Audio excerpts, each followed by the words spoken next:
Hello, good evening, good evening. Welcome to Read with Chide. Yes, hi, good evening. Welcome to Read with Chide. Here we are reading the Bible together. We're using the 1 year Bible reading plan. We plan to get through the entire Bible in 365 days. Today is day 14. That is, we're about 2 weeks in. Welcome. The whole idea is to read the Bible together and share our thoughts, questions, surprises, pearl clutching moments together as we read through the Bible, getting to see Christ in the entire Bible because we know the Old and New Testament all reveal Christ. And, getting to see ourselves in these Bible characters in terms of how, they made mistakes, how they stood up again when they made mistakes, how they trusted in God's faithfulness rather than their ability to keep themselves from making mistakes. All of these things we're looking at together. Hi, Christiana. Nice to have you here. Thanks for joining this evening. So, we're going to get right into it. Today, we are reading Genesis 33, Genesis 34, 35, and Matthew chapter 10. So, we are going to get right into it and read together. Genesis chapter 33, verse 1. And Jacob lifted up his eyes and looked, and behold, Esau came. Now, from yesterday's reading, Jacob wanted to go back home. And so he knew he was going to meet Esau. So he was scared because he knew what he had done to Esau was horrible. And so he sent his servants, the goods he had as an offering for Esau, sent all of that ahead, and he was coming behind. And as he was left alone all by himself, the angel of the Lord visited him, and that whole story of I won't let you go unless you bless me. So now that blessing has happened. He's now on his way to go meet Esau. Hi, I am Ide. Welcome. So Genesis chapter 33, verse 1. And Jacob lifted up his eyes and looked, and behold, Esau came, and with him 400 men. And he divided the children unto Leah, and unto Rachel, and unto the two handmaids. And he put the handmaids and their children foremost, and Leah and her children after, and Rachel and Joseph hindermost. He arranged them in order of priority, how much he loved them. That's how he arranged. And he passed over before them and bowed himself to the ground 7 times until he came near to his brother. And Esau ran to meet him. Now, this is somebody he thought would kill him for sure because of what he had done. And, he had sent offerings to apologize and whatnot, sent his servants ahead and all of that. And Esau ran to meet him and embraced him and fell on his neck and kissed him, and they wept.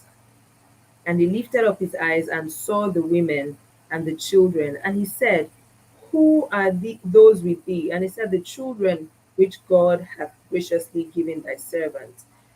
Then the handmaids came near, they and their children, and they bowed themselves. And Leah also with her children came near and bowed themselves. And after came Joseph near and Rachel, and they bowed themselves. And he said, What meanest thou by all this drove which I met? And he said, These are to find grace in the sight of my Lord. And Esau said, I have enough, my brother. Keep that thou hast unto thyself. And Jacob said, Nay, I pray thee, if now I have found grace in thy sight, then receive my present at my hand. For therefore I have seen thy face as though I have seen the face of God, and thou wast pleased with me. Take, I pray thee, my blessing which is brought to thee, because God hath dealt graciously with me, and because I have enough. And he urged him, and he took it. And he said, Let us take our journey, and let us go, and I will go before thee. And he said unto him, my Lord knoweth that the children are tender, and the flocks and herd with young are with me. And if men should overdrive them one day, all the flock will die. Let my Lord, I pray thee, pass over before thy servants, and I will lead on softly, according as the cattle that goeth before me, and the children be able to endure, until I come into my Lord unto Seir. And Esau said, let me now leave with thee some of the folk that are with me. And he said, what needed it? Let me find grace in the sight of my Lord. So Esau returned that day on his way unto Seir. And Jacob journeyed to Succoth and built him an house and made booths for his cattle. Therefore, the name of the place is called Succoth, because he found Succoth there. And Jacob came to Shalem, a city of Shechem, which is in the land of Canaan, when he came from Padan Aram, and pitched his tent before the city. And he brought a parcel of land, and he bought a parcel of land, and he bought a parcel of a field where he had spread his tent at the hand of the children of Hamor, Shechem's father, for 100 pieces of money. And he erected there an altar and called it El Elohi Israel. El Elohi Israel. Genesis chapter 34, verse 1. Hi, Emmanuel, welcome. Genesis chapter 34, verse 1. And Dinah, the daughter of Leah, which she bare unto Jacob, went out to see the daughters of the land. And when Shechem, the father of Hamor, the Hivite, prince of the country, saw her, he took her and lay with her and defiled her. And his soul clave unto Dinah, the daughter of Jacob, and he loved the damsel, and spake kindly unto the damsel. And Shechem spake unto his father Hamor, saying, get me this damsel to wife. And Jacob heard that he had defiled Dinah his daughter. Now his sons were with his cattle in the field, and Jacob held his peace until they were come. And Hamor the father of Shechem went out unto Jacob to commune with him. And the sons of Jacob came out of the field when they heard it, and the men were grieved, and they were very wroth, because he had wrought folly in Israel in line with Jacob's daughter, which thing ought not to be done. And Hamor communed with them, saying, the soul of my son Shechem longeth for your daughter. I pray you give her to him to wife, and make ye marriages with us, and give your daughters unto us, and take our daughters unto you, and ye shall dwell with us, and the land shall be before you. Dwell and trade ye therein, and give ye and get you possessions therein. And Shechem said unto his father and unto his brethren, let me find grace in your eyes, and what ye shall say unto me I will give. Ask me never so much dowry and gift, and I will give according as ye shall say unto me. But give me the damsel to wife. And the sons of Jacob answered Shechem and Hamor his father deceitfully, and said, because he had defiled Dinah their sister. And they said unto him, we cannot do this thing, to give our sister to one that is uncircumcised. For that were a reproach unto us. But in this will we consent unto you, if ye will be as we be, that every male of you be circumcised. Then will we give our daughters unto you, and we will take your daughters unto us, and we will dwell with you, and we will become one people. But if ye will not hearken unto us to be circumcised, then will we take our daughter, and we will be gone.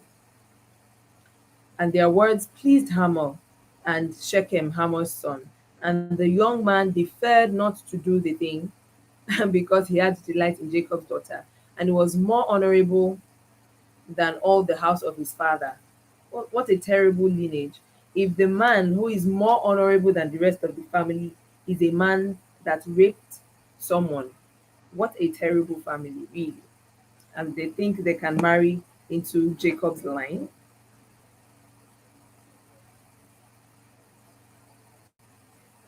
Verse 20. And Hamor and Shechem his son came unto the gate of their city, and communed with the men of their city, saying, these men are peaceable with us. Therefore let them dwell in the land and trade therein, for the land, behold, it is large enough for them. Let us take their daughters to us for wives, and let us give them our daughters. Only herein will the men consent unto us, for to dwell with us, to be one people, if every male among us be circumcised as they are circumcised. Shall not their cattle and their substance and every beast of theirs be ours? Only let us consent unto them, and they will dwell with his son with the edge of the sword, and took Dinah out of Shechem's house, and went out. The sons of Jacob came upon the slain and spoiled the city because they had defiled their sister. They took their sheep and their oxen, their asses, and that which was in the city, and that which was in the field, and all their wealth, and all their little ones, and all their wives took they captive, and spoiled even all that was in the house. And Jacob said to Simeon and Levi, Ye have troubled me to make me to stink among the inhabitants of the land, among the Canaanites and the Perizzites, and I, being few in number, our sister as with a harlot. Remember what I've been saying about Jacob, how he seems to be a fearful person, how he seems to be a, what you're about to call Ojo, very quite fearful in the story that we're reading about him. Now see, a guy raped his daughter, and his two sons, or two of his sons rather, Simeon and Levi, took it upon themselves to avenge their sister. Was the vengeance a lot? Yes. But they took it upon themselves to avenge their sister. And what this man can say is, see what you've done now. The other people around, the Perizzites and Canaanites, they would want to gather and fight us, and hey God, oh, my lineage will be wiped out. Is that the focus? Your focus should be, well done, my sons, for avenging your sisters. That was a little too much, but yeah, well done for avenging. Anyway, thank God I was not born in Old Testament days. Genesis chapter 35. And God said unto Jacob, Arise, go up to Bethel, and dwell there, and make there an altar unto God, that appeared unto thee when thou fleddest from the face of Esau thy brother. Then Jacob said unto his household, and to all that were with him, Put away the strange gods that are among you, and be clean, and change your garments. And let us arise and go to Bethel, and I will make there an altar unto God, who answered me in the day of my distress, and was with me in the way which I went. Hmm. And they gave unto Jacob all the strange gods which were in their hand. Hmm. And they gave unto Jacob all the strange gods which were in their hand, and all their earrings that were within their ears. And Jacob hid them under the oak which was by Shechem. And they journeyed, and the terror of God was upon the cities that were round about them, and they did not pursue after the sons of Jacob. So Jacob came to Luz, which is in the land of Canaan, that is Bethel, he and all the people that were with him. And he built there an altar and called the place El Bethel, because there God appeared unto him when he fled from the face of his brother. But Deborah, Rebekah's nurse, died and was buried beneath Bethel under an oak, and the name is called Alon Bakut. And God appeared unto Jacob again when he came out of Padan Aram, and blessed him. And God said unto him, Thy name is Jacob. Thy name shall not be called any more Jacob, but Israel shall be thy name. And he called his name Israel. Hmm. And he called his name Israel. And God said unto him, I am God Almighty. Be fruitful and multiply. A nation and a company of nations shall be of thee, and kings shall come out of thy loins. And the land which I gave Abraham and Isaac, to thee I will give it, and to thy seed after thee will I give the land. And God went up from him in the place where he talked with him, and Jacob set up a pillar in the place where he talked with him, even a pillar of stone. And he poured a drink offering thereon, and he poured oil thereon. And Jacob called the name of the place where he spake with him Bethel. How many Bethels now? And they journeyed from Bethel, and there was a little way to come to Ephrath, and Rachel travailed, and she had hard labor. And it came to pass, when she was in hard labor, that the midwife said unto her, Fear not, thou shalt have this son also. And it came to pass, as her soul was in departing, for she died, that she called his name Benoni, but his father called him Benjamin. And Rachel died, and was buried in the way to Ephrath, which is Bethlehem. And Jacob set a pillar upon her grave, that is the pillar of Rachel's grave unto this day. And Israel journeyed and spread his tent beyond the tower of Eder, And it came to pass when Israel dwelt in in that land, that Reuben went and lay with Bilhah, his father's concubine. And Israel heard it. Now the sons of Jacob were 12, the sons of Leah, Reuben, Jacob's first son, and Simeon, and Levi, and Judah, and Issachar, and Zebulun, the sons of Rachel, Joseph, and Benjamin, the sons of Bilhah, Rachel's handmaid, Dan, and Naphtali, and the sons of Zilpah, Leah's handmaid, Gad, and Asher. These are the sons of Jacob that were born in Padanaram. And Jacob came unto Isaac his father, unto Mamre, unto the city of Arba, which is Hebron, where Abraham and Isaac sojourned. And the days of Isaac were 100 and 40 years, and Isaac gave up the ghost and died, and was gathered unto his people, being old and full of days. And his sons Esau and Jacob buried him. Now this is very interesting, because if you remember, what caused the whole stealing of blessing was that Isaac said, I don't know why my son died. Let me bless my first son before I die. And then, the whole drama happened, and Jacob took the blessing, and Jacob left. Remember, Jacob served with Laban for 20 years, 20, before deciding to come back. And that whole period between when he decided to come back and the journey and whatnot, and him staying over in, Shechem, and then moving back, must have been a couple of years also. So he came back, and eventually it was when he came back that Isaac died, and then Esau and Jacob buried their father. So this guy felt like he was about to die, but still lived more than 20 years more, even with all the drama that was happening with his children. Wow. Something that caught my eye, I was wondering what is the meaning of Benoni that Rachel wanted to name her son, and what's the meaning of Benjamin. Let me see why Jacob did not agree for the name. Let's see what the names mean. Um, Benoni is a profound masculine name of Hebrew origin, uniquely tied to the biblical Benjamin. Blah blah blah. Benoni, often translated as son of my sorrow. Oh, I see. Benoni means son of my sorrow. Hmm. But it's most widely translated as potency or vigor. In this light, Benoni could mean son of my strength and serve as a lasting reminder that sometimes the hardest moments can instill the most powerful qualities. So let's see the meaning of Benjamin. This is how I read my Bible, sharing that with you guys.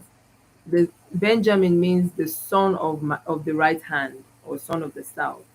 Hmm. So instead of naming him son of sorrow, my sorrow, the son of my right hand. Makes sense. At least this is one thing Jacob did right. Okay, last chapter for the day, Matthew chapter 10. Matthew chapter 10.